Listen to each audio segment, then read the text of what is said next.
bawah. Lagu.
Bismillahirrahmanirrahim.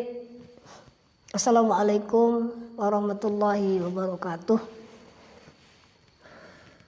Alhamdulillah, salatu wassalamu ala rasulillah wa ala alihi wa ashabihi wa man walah. Asyhadu an la ilaha illallah wahdahu la syarikalah wa asyhadu anna Muhammadan abduhu wa rasuluhu la nabiyya ba'da. Subhanaka la ilma lana illa ma 'allamtana innaka antal alimul hakim. Rabbi shrah li sadri wa yassir li amri wa hlul 'uqdatam min lisani yafqahu qawli. Bapak Ibu, adik-adik dimanapun berada, yang mudah-mudahan kita semua dirahmati oleh Allah Subhanahu wa taala.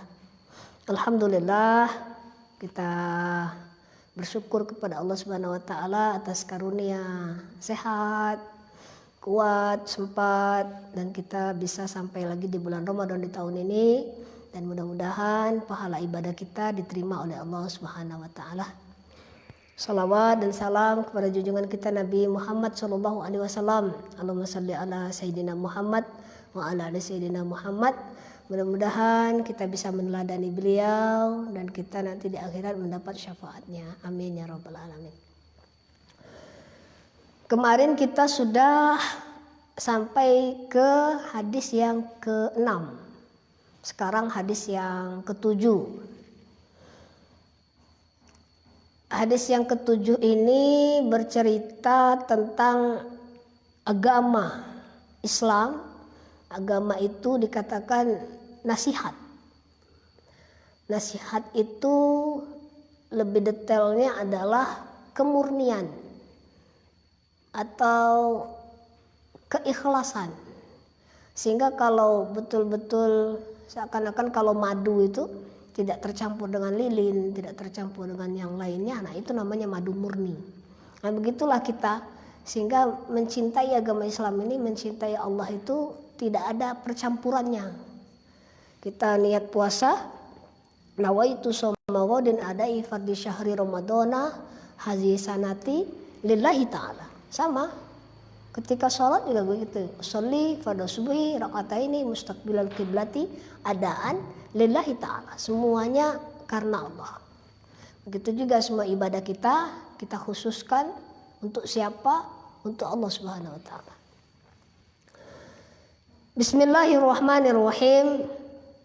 Al-haditsus sabi', hadis yang ke-7. An Abi Ruqayyah. Abi Ruqayyah ini kemarin kunyah, panggilan. Nama anaknya Ruqayyah. An Abi Ruqayyah Tamim. Namanya Tamim. An Abi Ruqayyah Tamim bin Aus Ad-Dari. Namanya Tamim, anaknya Aus, nama kakeknya Dari. Begitu kalau orang Arab. Misalnya kalau saya itu misalnya Riza Wahyuninto Ibnu Jarab Al-Mahmudi, nah gitu. Jadi Riza Wahyuninto anaknya Bapak Jarab, cucunya daripada kakek Mahmud Ad-Dari gitu. Radhiyallahu anhu, mudah-mudahan diridai oleh Allah Subhanahu wa taala. Tamim bin Aus ini hanya 2 tahun bersama Rasulullah Shallallahu Alaihi Wasallam. Itu pun tidak selama 2 tahun betul. Beliau masuk Islam itu 2 tahun sebelum Rasulullah meninggal. Itu pun 3 bulan sebelum setelah, misalnya kalau kita kan Januari, Februari, Maret. Nah bulan April dia baru masuk Islam itu. Kalau hitungan Islam Muharram, Safar, Rabiul Awal. Nah, begitulah.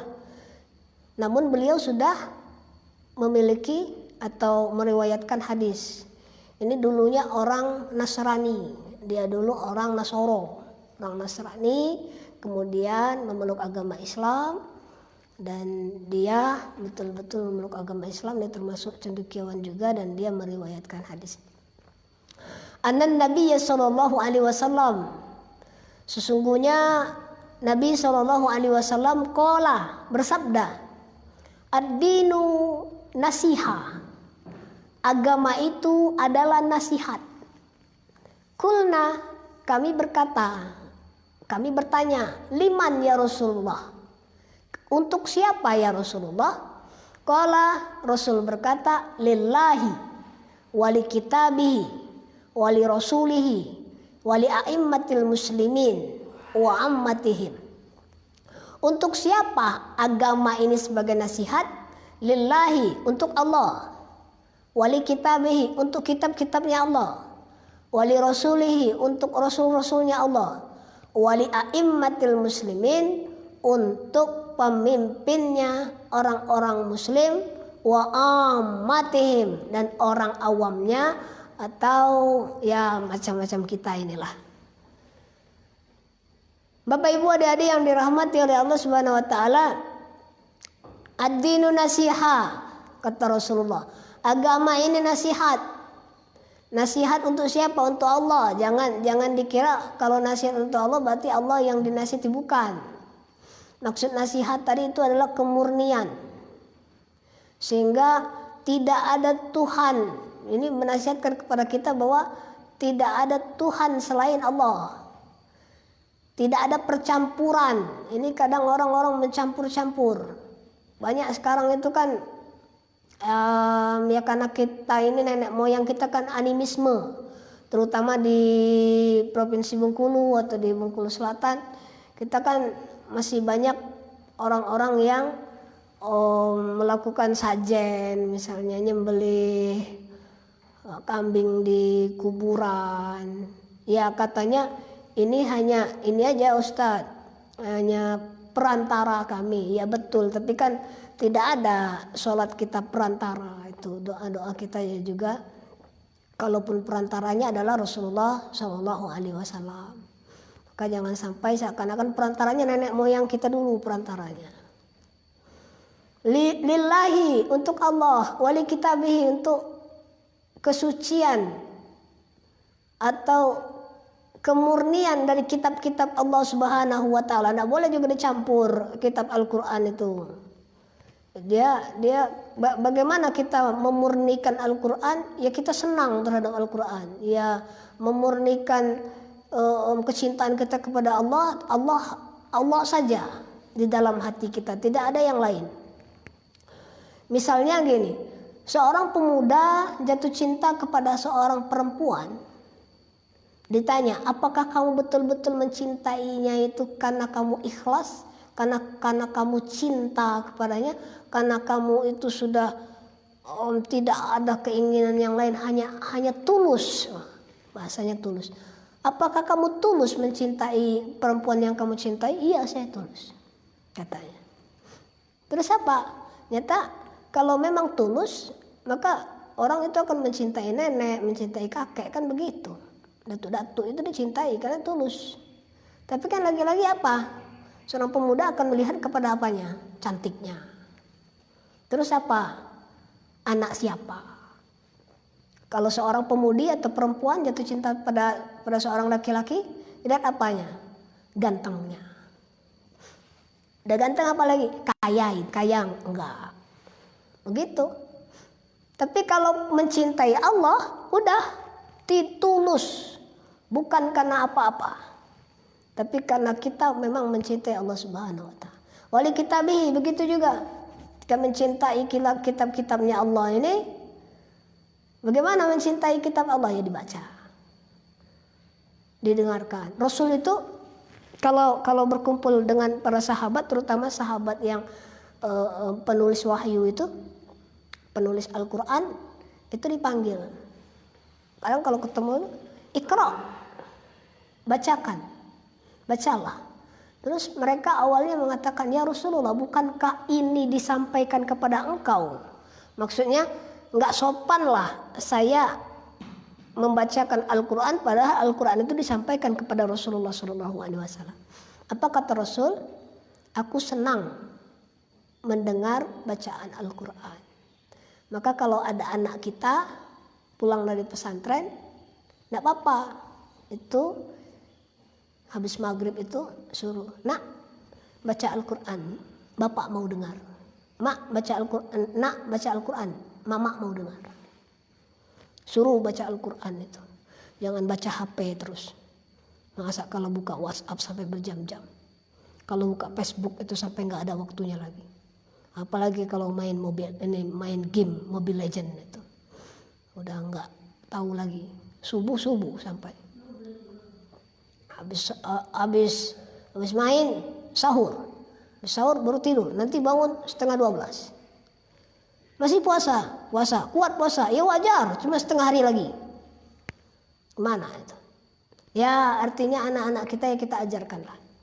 Paling tidak cara mengajarkannya kita suruh mereka membaca Al-Quran di rumah dan kita menyimaknya, mendengarnya. Sebagaimana Rasul dulu menyimak atau mendengar bacaan Al-Quran para sahabat. wali rasulihi, dan untuk rasul-rasulnya Allah. Kita juga harus mencintai rasul-rasulnya Allah. Mencintai Nabi Muhammad. Dengan apa mencintai rasul-rasul? Tidak memaki, tidak mengungkit kesalahannya, mencari kesalahan Rasul. Tidak. Rasul itu kita cintai. Kalau tidak ada Rasul, tidak sampai Islam sampai hari ini. Ya, kita bersyukur, alhamdulillah kita Islam, kita beriman pada Allah Subhanahu wa taala. Siapa yang berjuang untuk menegakkan agama Islam? Rasul. Wali a'immatil muslimin, dan pemimpin kaum muslimin. Di sini maksudnya bukan hanya pemimpin raja, penguasa, tapi juga kalau di sekolah itu, di madrasah itu siapa? Guru-guru, ulama-ulama kita, kiai-kiai kita, buya-buya kita. Mereka lah yang harus kita muliakan. Bagaimana memuliakannya? Ikuti katanya. Seorang murid terhadap gurunya itu seperti seorang jenazah terhadap yang memandikannya. Apakah bisa melawan seorang jenazah terhadap yang memandikannya? Tidak bisa, ngikut itulah. Mau digosok di kepala, ya silakan. Mau digosok di badan, silakan. Di kaki, di tangan, silakan. Namanya sudah jenazah. Begitulah harusnya seorang santri, adabnya seorang santri terhadap kiainya, terhadap ulamanya, terhadap gurunya. Seakan-akan seorang jenazah yang dimandikan oleh orang yang memandikannya. Artinya dia sudah pasrah, dia sudah ikhlas untuk dibentuk oleh gurunya, untuk diarahkan oleh gurunya. Ini kadang dimarah dikit udah marah-marah juga. Kadang kita ngomel dikit dibilang guru ngomel terus. Kadang kita potong rambutnya dikit marah. Kita kadang bukan nyubit, mukul pun pakai sejarah. Itu sudah marah sama guru. Bapak-bapak, ibu-ibu, adik-adik yang dirahmati oleh Allah Subhanahu wa taala. Sampai kalau Sayyidina Ali itu mengatakan, aku itu budaknya, orang yang mengajarkanku meskipun satu alif. Maka bagaimana harusnya saya bersikap? Maka tergantung guruku, apakah dia akan membebaskanku atau selamanya akan menjadikanku budaknya. Artinya saking tawadu terhadap guru, Sayyidina Ali mengatakan bahwa seakan-akan dia budaknya bagi gurunya. Maka apapun yang diperintahkan guru, dia tidak pernah melawan. Bapak-bapak, ibu-ibu, adik-adik yang dirahmati oleh Allah Subhanahu wa taala, wa ammatihim, dan untuk orang-orang yang awam. Maka agama ini kita fungsikan sebagai nasihat. Maka sebenarnya kita itu kalau betul-betul mendalami agama Islam, maka kita akan menerima sepenuhnya. Ikhlas terhadap takdir Allah Subhanahu wa taala. Tidak suka membantah. Dikit-dikit kalau tidak doanya dikabulkan oleh Allah, Allah tidak sayang. Ya bukan begitu. Kita suka sama seorang perempuan, ini ternyata tidak jadi, ternyata putus, juga seakan-akan yang salah Allah terus. Jadi kapan Tuhan itu benarnya? Padahal Allah itu maha benar, maha segalanya. Harusnya kita itu optimis. Harusnya kita itu kepada Allah itu yakin, seyakin-yakinnya. Kadarnya itu bukan 24 karat, sudah 100 karat. Kalau kata orang 100%, ini bukan 100% lagi tapi 1000%. Yakin betul. Haqqul yakin. Rawahu Al-Bukhari wal Muslim. Hadis ini diriwayatkan oleh Imam Bukhari dan Imam Muslim. Al-Hadisus Samin. Hadis yang ke-8. Ani bin Umar, dari Ibnu Umar radhiyallahu anhuma. Kenapa radhiyallahu anhuma? Karena dua orang, anaknya dan bapaknya. Ibnu Umar itu anaknya, Umar itu bapaknya. Anna Rasulullah sallallahu alaihi wasallam qala, sungguhnya Rasulullah sallallahu alaihi wasallam bersabda, umirtu, aku diperintahkan an uqatilan nas, untuk memerangi manusia. Kalau bahasa lain, uqatila ini bukan memerangi, tapi diperhalus. Maksudnya adalah menyampaikan, mendakwahkan, mensyiarkan. Jadi untuk kita yang baik pengajar maupun yang pelajar, jangan memaknai kata itu hanya secara tekstual. Jangan melihat apa yang ada di hadis atau di Al-Quran itu hanya satu kata. Itu juga bisa diperhalus, ada bahasa lain. Jadi lihat kamus itu kalau langsung qatala yuqatilu, ya artinya membunuh. Padahal ada bahasa lain, memerangi. Nah, ada bahasa yang diperhalus, yaitu mendakwahkan, mensyiarkan, menyampaikan. Apa kata baginda Rasulullah SAW?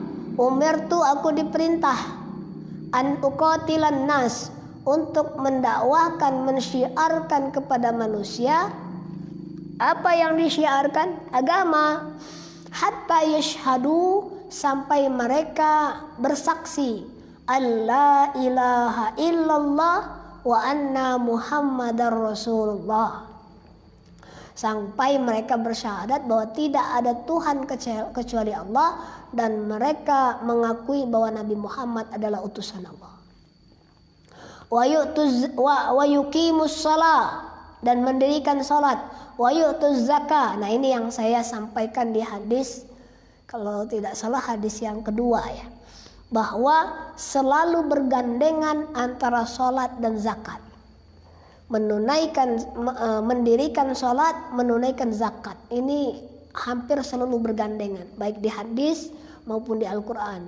Utama-utamanya di Al-Quran, hampir semua perintah salat pasti juga diikuti dengan perintah zakat.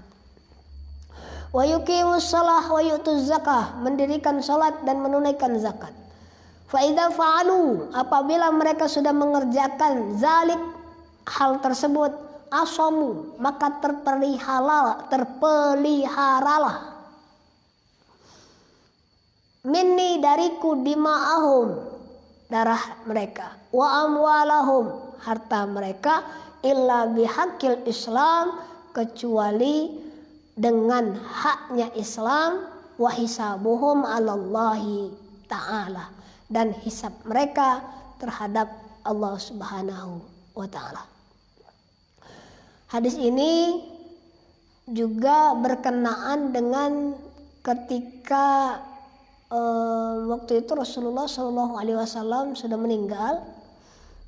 Nah, hadis ini dipakai. Waktu itu Khalifatur Rasulullah, maksud saya, yaitu Abu Bakar As-Siddiq memerintah. Abu Bakar As-Siddiq memerintahkan kepada Umar bin Khattab untuk memerangi orang-orang yang setelah meninggalnya Rasul kembali kepada kekafiran.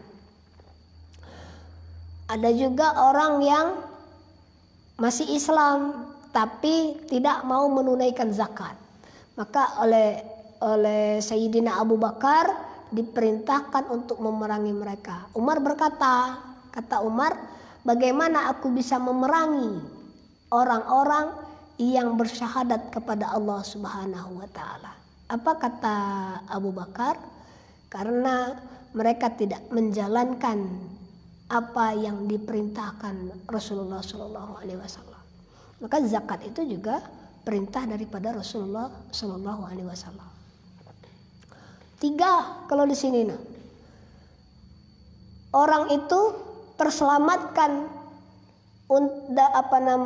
darahnya, hartanya, maksudnya yang perlu diajak untuk didakwahkan agama Islam ini Untuk disyiarkan agama Islam ini kepada siapa? Yang pertama, orang yang belum bersyahadat. Yang kedua, siapa yang harus kita dakwahi? Yaitu orang yang enggan melaksanakan sholat. Sudah Islam, tapi kan mereka belum sholat. Maka dakwah ini perlu disampaikan. Wa yu'tuz zakah. Ada juga sholat sudah Islam iya, zakat nggak mau bayar. Ini juga perlu didakwahkan. Kalau di Al-Quran itu sampai-sampai Allah mengatakan khuz min amwalihim, ambillah harta mereka itu. Sampai-sampai boleh ditagih. Zakat itu boleh ditagih. Kita buru-buru ditagih.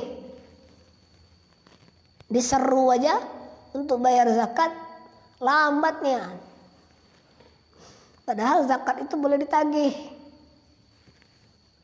Ini kadang ada petugas zakat ke rumah kita. Ada sekarang itu jemput zakat online. Ada jemput zakat langsung ke rumah-rumah kita.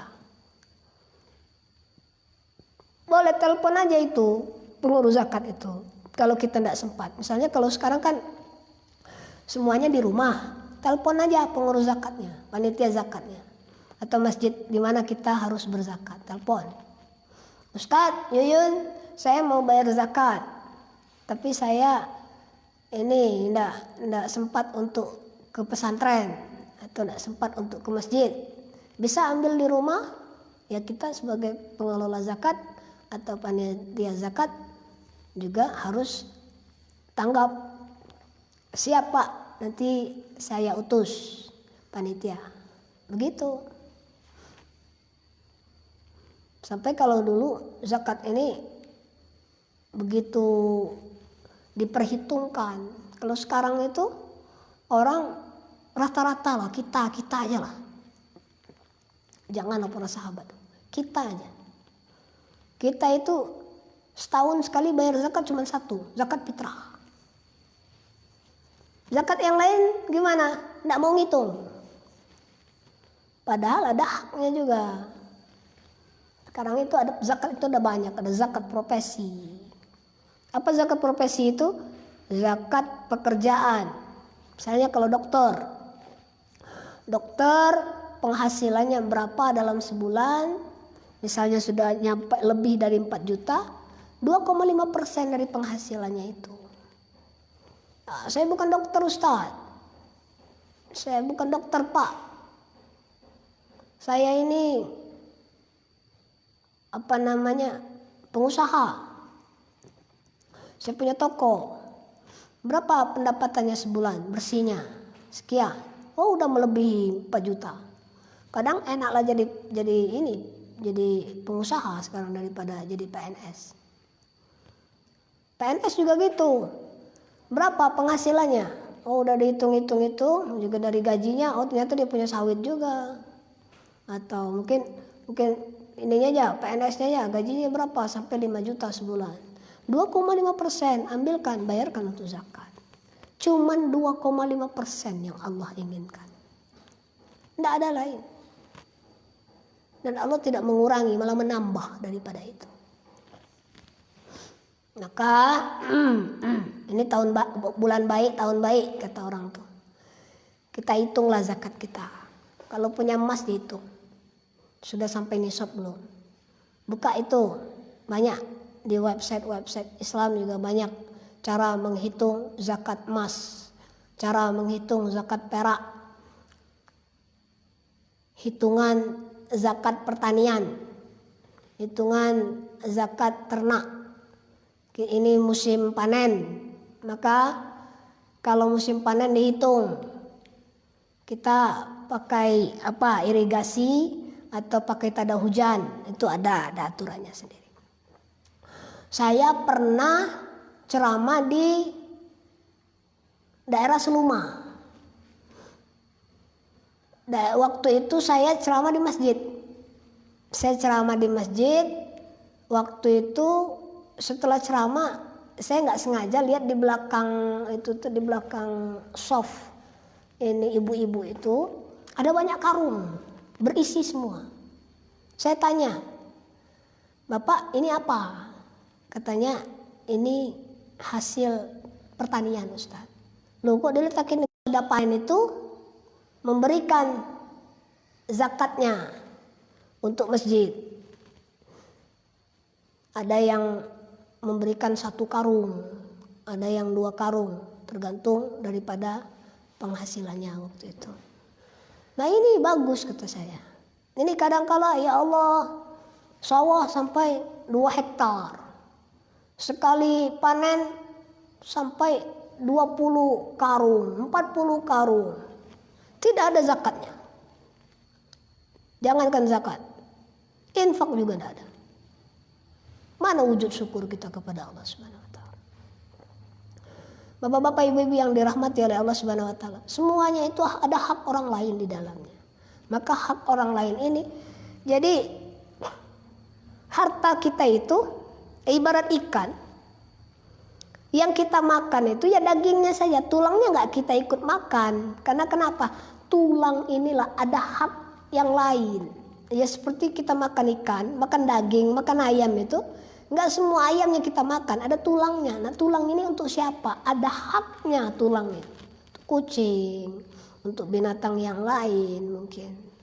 Nah sama seperti harta kita yang lainnya itu, rezeki kita itu. Mau ngasih 10.000 berat sekali. Ketika buka dompet, ada orang datang minta-minta atau mungkin proposal atau mungkin sumbangan dari pesantren atau sumbangan dari masjid. Ketika kita buka, apa yang kita lakukan? Buka dompet.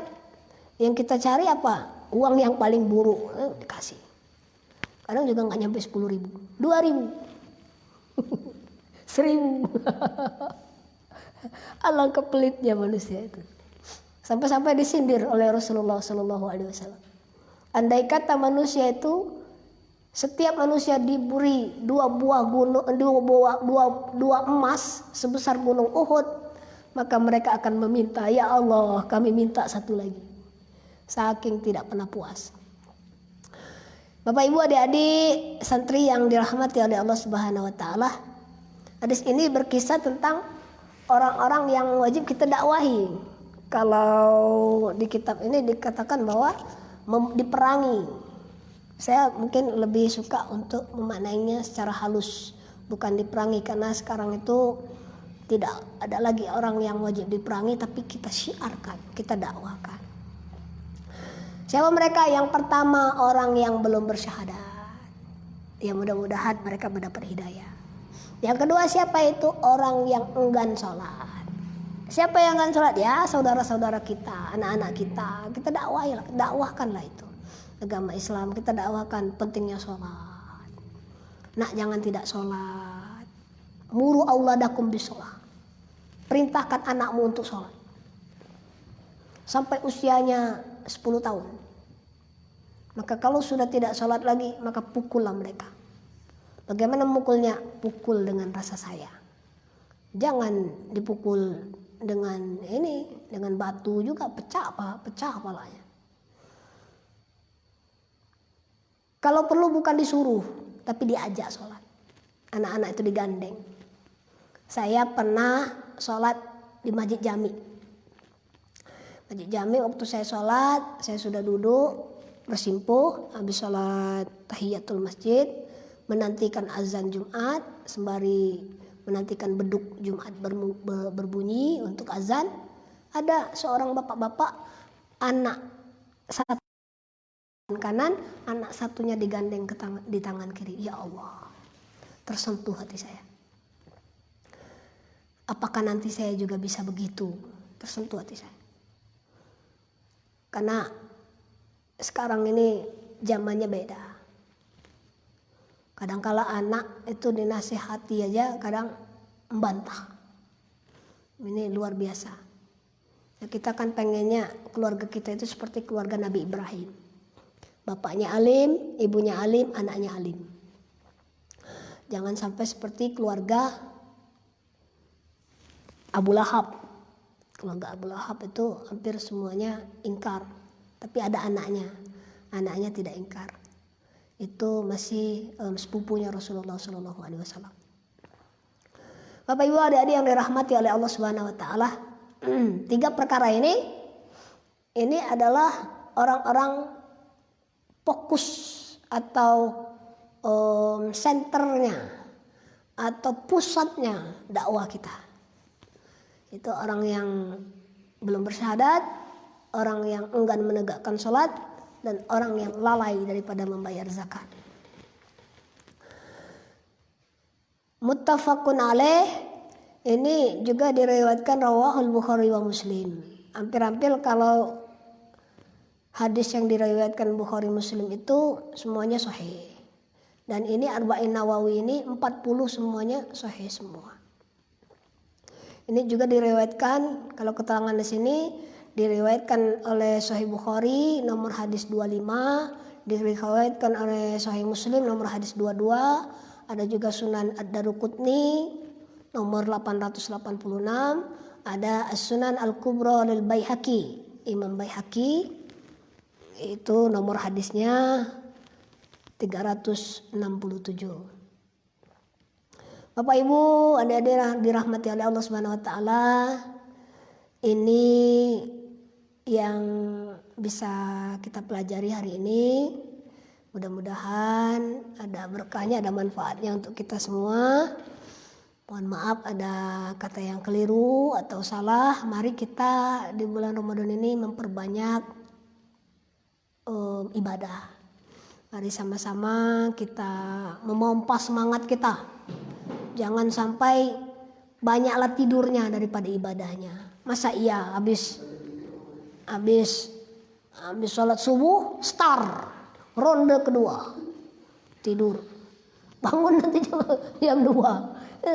Puasa kita berapa jam? 4 jam. Tidurnya berapa itu? Dari jam 5, 6, 7, 8, 9, 10, 11, 12, 1, 2. 9 jam tidur. Habis itu 4 jam lagi kusuk-kusuk mata, 4 jam berbuka. Alangkah enaknya puasa seperti ini. Ya meskipun ada hadis Rasul yang mengatakan naumu shaimun ibadatun, puasanya tidurnya orang puasa itu adalah ibadah, namun jangan semuanya digunakan untuk tidur. Kapan lagi kita ibadah? Artinya yang tidur aja dinilai ibadah, apalagi kita bangun dengan ibadah. Ayo adik-adik santri Ma'rifatul Ilmi yang di rumah, udah berapa juz ini bacaan Al-Qur'annya? Masa nggak bisa khatam di tahun ini? Belum terlambat, ini baru 5 Ramadan. Mudah-mudahan puasa kita diterima oleh Allah Subhanahu wa taala. 1 hari 1 juz nak, bisa itu. Syukur-syukur nanti udah 25 Ramadan, Ustaz saya mau 27 Ramadan itu sudah khatam. Bagaimana caranya? Habis satu sholat 1 juz. Ya kecuali sholat-sholat tertentu lah. Kayak maghrib kan susah kita. Karena waktunya kan juga singkat sekali. Habis buka mau sholat, mau cepat-cepat lagi tarawih. Habis subuh 1 juz. Habis zuhur 1 juz. Habis asar 1 juz. Maghrib oke landa. Habis isya 1 juz. Sehari 4 juz. Khatam 20 hari. Masih bisa. Masih 25 hari lagi atau 24 hari lagi kita Ramadan. Bisa khatam Quran. Ini mentang-mentang di rumah banyak orang tuanya yang ngomel, Ustadz kapan masuknya Ustadz? Kenapa? Anak saya itu udah gak bisa lepas lagi dari HP. Matanya sudah merah, bukan merah lagi, hitam. Iya, jangan mentang-mentang kata pemerintah belajarnya di rumah, libur di sekolah, jangan kemudian tidak belajar, jangan kemudian hanya di HP itulah. Ya syukur kalau di HP-nya ini kan jam 9 ngaji Ustadz Yuyun. Jam 4 nanti sore ngaji sama Ustadz Sofa. Jam 9 malam nanti ngaji sama Gus Bahaudin. Kan enak, jadi ada 3 waktu kita bermanfaat. Ini HP buat TikTok aja. HP hanya buat main game saja. Nah itu ada juga. HP malah buat nelpon pacar terus. Orang yang puasa tapi pacaran. Apa kemarin hukumnya? Itu ya seperti mengisi ember kosong. Ember bolong diisi jatuh, ya artinya tidak mendapatkan pahala apa-apa. Ya janganlah, Ustadz kami tuh ngomongin agama, betul ngomongin agama, tapi jangan kemudian telinga panas kemudian sampai nelpon pacar, itulah. Bapak Ibu yang dirahmati oleh Allah, adik-adik kami yang kami muliakan, kami berdoa mudah-mudahan kita semuanya adik-adik santri menjadi anak yang soleh dan solihah. Ini yang bisa saya sampaikan, mohon maaf ada keliru dan salah. Pada Allah saya mohon diampunkan. Ihdinas siratal mustaqim. Wassalamualaikum warahmatullahi wabarakatuh.